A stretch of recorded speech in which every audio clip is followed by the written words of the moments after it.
Om Swastiastu.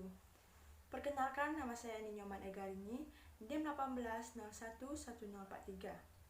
Baik, di sini saya akan menjelaskan hasil proposal saya yang berjudul Pengaruh Beban Kerja, Stres Kerja, dan Kepuasan Kerja terhadap Turnover Intention karyawan pada SPBU 5481105, Desa Lakopakse, Kecamatan Seririt. Baik, untuk yang pertama yaitu latar belakang.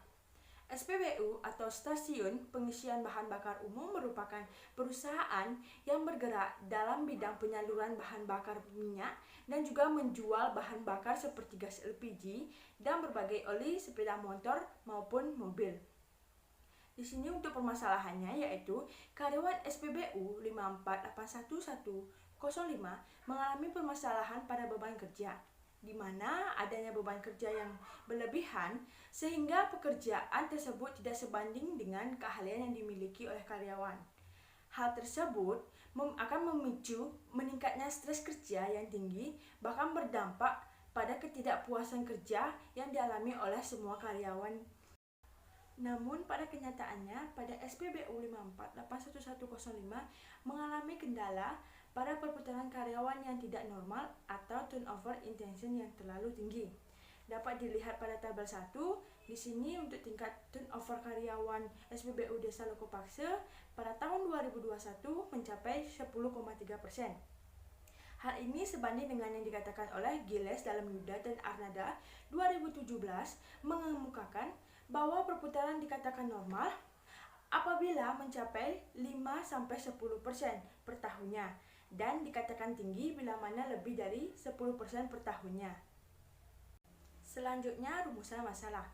Di sini rumusan masalah ada 3 poin. Yang pertama, apakah beban kerja berpengaruh terhadap turnover intention karyawan pada SPBU 5481105 Desa Lakopakse, Kecamatan Seririt. Yang kedua, apakah stres kerja berpengaruh terhadap turnover intention karyawan pada SPBU 5481105 Desa Lakopakse, Kecamatan Seririt. Dan yang terakhir, apakah kepuasan kerja berpengaruh terhadap turnover intention karyawan pada SPBU 5481105 Desa Lakopakse, Kecamatan Seririt. Selanjutnya, tujuan masalah. Yang pertama, untuk mengetahui pengaruh beban kerja terhadap turnover intention karyawan SPBU 5481105 Desa Lakopakse, Kecamatan Seririt. Yang kedua, untuk mengetahui pengaruh stres kerja terhadap turnover intention karyawan SPBU 5481105 Desa Lakopakse, Kecamatan Seririt. Dan yang terakhir, untuk mengetahui pengaruh kepuasan kerja terhadap turnover intention karyawan SPBU 5481105 Desa Lakopakse, Kecamatan Seririt. Baik, selanjutnya yaitu kegunaan penelitian. Di sini kegunaan penelitian ada 2. Yang pertama, kegunaan teoritis, di mana penelitian ini bermanfaat bagi perkembangan ilmu pengetahuan. Hasil penelitian ini diharapkan dapat mempertegas dan memperkuat teori manajemen sumber daya manusia, khususnya yang berhubungan dengan pengaruh beban kerja, stres kerja, dan kepuasan kerja terhadap turnover intention karyawan.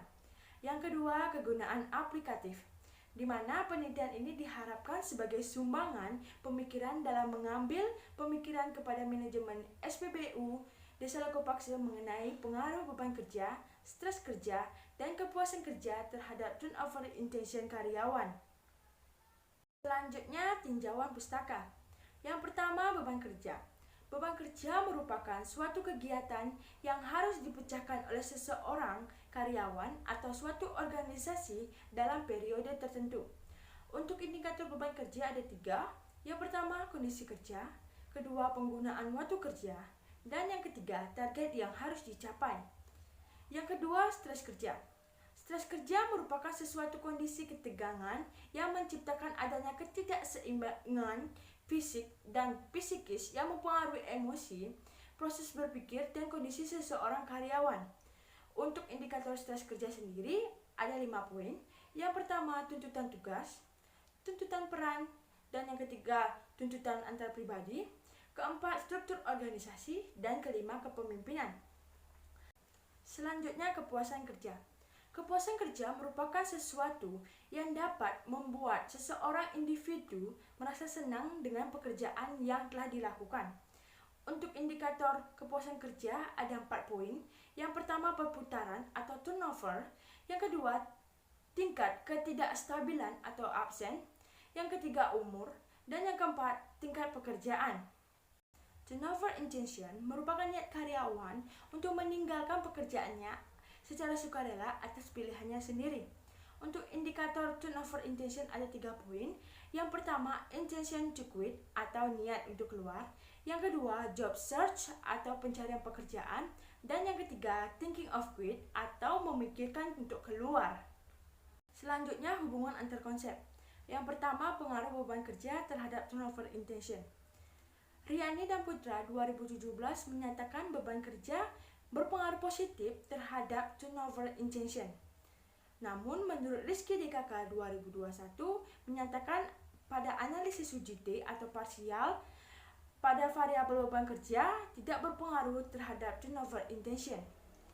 Selanjutnya, penelitian yang dilakukan penulis di tempat berbeda yaitu SPBU Desa Lokopaksa menyatakan beban kerja berpengaruh positif terhadap turnover intention.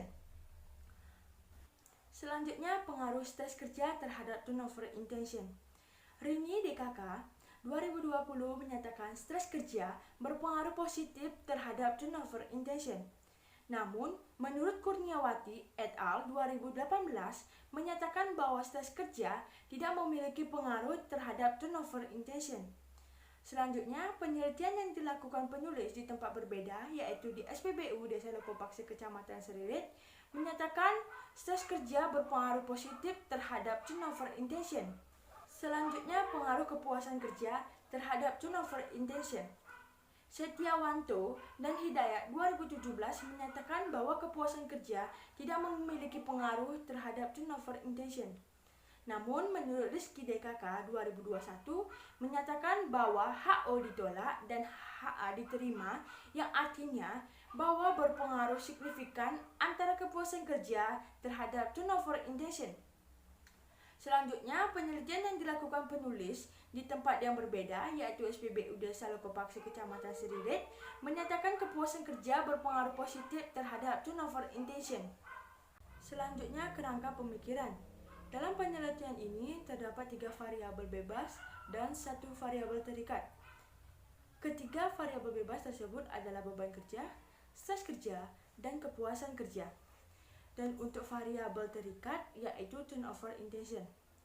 Dapat dilihat pada slide gambar di atas bahwa beban kerja merupakan X1, stres kerja merupakan X2, dan yang ketiga, kepuasan kerja merupakan X3, di mana beban kerja, stres kerja, dan kepuasan kerja mempengaruhi turnover intention atau Y yang merupakan variabel terikat. Selanjutnya, hipotesis. Hipotesis merupakan jawaban sementara terhadap rumusan masalah penelitian. Di sini hipotesis ada 3 poin, yaitu yang pertama, semakin tinggi beban kerja yang ada, maka semakin meningkat juga turnover intention karyawan SPBU 5481105 Desa Lokopaksa Kecamatan Seririt. Yang kedua, semakin tinggi tingkat stres kerja yang ada, maka semakin meningkat turnover intention karyawan SPBU 5481105 Desa Lokopaksa Kecamatan Seririt. Dan yang ketiga, semakin baik kepuasan kerja yang ada, maka semakin rendah turnover intention karyawan SPBU 5481105 Desa Lokopaksa Kecamatan Seririt. Selanjutnya, definisi operasional. Dapat dilihat pada slide di atas, yaitu variabel bebas terdiri dari 3, yaitu beban kerja, yaitu merupakan suatu kegiatan atau aktivitas yang harus dipecahkan oleh karyawan atau suatu organisasi dalam waktu tertentu. Selanjutnya, variabel bebas yang kedua, yaitu stres kerja. Stres kerja merupakan sesuatu keadaan emosional yang timbul karena adanya ketidaksesuaian antara beban kerja dengan kemampuan kerja individu untuk mengatasi stres kerja yang tengah dihadapinya. Selanjutnya, variabel bebas yang ketiga, kepuasan kerja. Kepuasan kerja merupakan sikap karyawan terhadap aspek-aspek pekerjaan yang dapat menimbulkan perasaan menyenangkan atau tidak menyenangkan. Selanjutnya, variabel terikat yaitu turnover intention. Turnover intention merupakan keinginan karyawan untuk meninggalkan suatu organisasi atau bisnis secara sukarela atau dipandang sebagai gerakan karyawan untuk meninggalkan organisasi tersebut. Selanjutnya, metode penelitian. Yang pertama, lokasi penelitian. Penelitian ini dilakukan di SPBU 5481105 Desa Lekopakse, Kecamatan Seririt yang terletak di Jalan Raya Suba Ameh, Desa Lekopakse, Kecamatan Seririt. Tempat ini dipilih dengan berbagai alasan, yaitu adanya beberapa permasalahan atau fenomena yang terkait dengan beban kerja, stres kerja, dan kepuasan kerja terhadap turnover intention pada karyawan SPBU 5481105 Desa Lekopakse, Kecamatan Seririt. Selanjutnya, jenis data. Jenis data ada 2 poin. Yang pertama, data kuantitatif. Digunakan untuk meneliti pada populasi atau sampel tertentu. Untuk pengumpulan data menggunakan instrumen penelitian, analisis data bersifat kuantitatif dengan tujuan untuk menguji hipotesis yang telah ditetapkan. Yang kedua yaitu data kualitatif. Merupakan suatu metode penelitian yang digunakan untuk meneliti keadaan benda-benda alam di mana peneliti adalah instrumen kuncinya. Selanjutnya, sumber data. Sumber data ada 2, yaitu data primer dan data sekunder. Data primer merupakan sumber data yang langsung memberikan data kepada pengumpul data. Yang kedua, data sekunder merupakan sumber data yang tidak langsung memberikan data kepada pengumpul data. Selanjutnya, populasi. Dalam penelitian ini yang menjadi populasi adalah seluruh karyawan SPBU 5481105 Desa Lekopakse, Kecamatan Seririt yang berjumlah 36 orang. Di sini sudah terlihat jelas pada data jumlah karyawan SPBU 5481105 Desa Lekopakse berjumlah 36 orang pada tahun 2021. Selanjutnya, sampel. Teknik pengumpulan sampel dalam penelitian dapat menggunakan teknik sampling jenuh yang merupakan sampel yang mewakili jumlah populasi. Dengan demikian, sampel yang digunakan sebanyak 36 responden. Selanjutnya, teknik pengumpulan data. Teknik pengumpulan data ada 2, yaitu dokumentasi dan kuesioner. Yang pertama, dokumentasi. Merupakan data gambar dan angka berupa laporan dan keterangan. Yang kedua, kuesioner. Memberikan pernyataan atau pertanyaan tertulis kepada responden. Selanjutnya, teknik analisis data. Di sini, teknik analisis data ada 3 poin. Yang pertama, analisis SEM dengan PLS, di mana untuk menguji hubungan prediktif antar konstruk dengan melihat apakah ada pengaruh antar konstruk.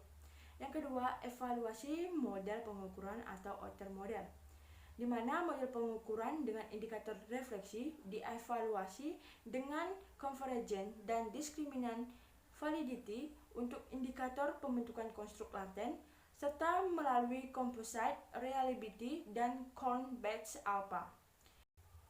Selanjutnya, yang ketiga, evaluasi model struktural atau unit model. Ada 2, hubungan antar konstruk endogen melalui uji T statistik dan koefisien jalur struktural. Yang kedua, hubungan antar konstruk ekstogen dengan mengamati nilai R pangkat 2 melalui pengolahan data. Demikian hasil presentasi proposal saya.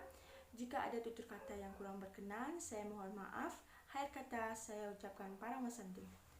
Om Santi Santi Santi Om. Terima kasih.